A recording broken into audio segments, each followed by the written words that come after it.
I've been fortunate to get to know Scott a little bit over the last few years, and I can vouch to anyone that he certainly is a fine young man. He always seems to have a smile on his face, and he is so easygoing and friendly, very easy to get along with.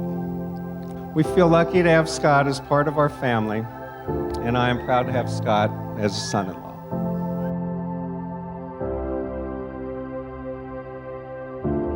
Like Katie, we have no doubts that Scott matches her in being kind, generous, positive, and giving.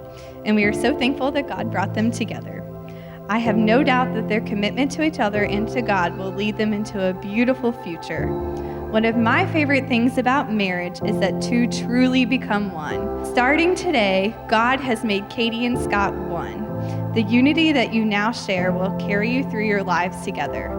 Today is the beginning of your family, and I cannot wait for you both to experience the amazing blessings of marriage. I just want to give a little history of how Scott and I met. I really think I've known Scott ever since I can remember, since birth, really. Growing up with him was pretty fun. Sometimes it was tough. We had our brotherly quarrels and didn't always agree with one another. So naturally, I had to set him straight every once in a while. I believe throughout the years, mine and Scott's brothership has grown stronger than some of the other brotherships I've seen.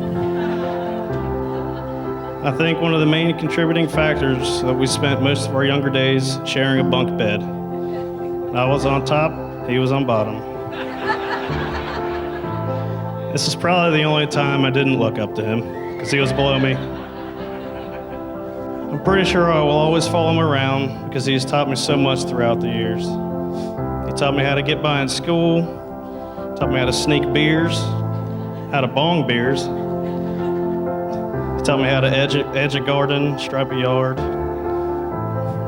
He taught me that if you work really hard, you get to play hard. But sometimes you have to work harder than you play, and it's all right.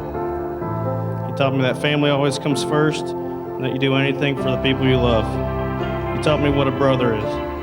Most of all, he taught me what a best friend is. I, Scott, take you, Katie, to be my wife. I promise to be true to you, I promise to be true to you in good times and in bad, in good times and in bad, in sickness and in health. in sickness and in health. I will love you and honor you honor you all the days of our life. all the days of my life. From the first meeting, I will never forget how Scott looked at Katie that day. The love, the respect, the admiration. His eyes so literally lit up when he looked at her, and this has never faded. It's the stuff you hear about in fairy tales and see in the movies, and it is nothing less than either of them deserves. Because I couldn't ask for a better, more genuine guy for the most deserving girl I know.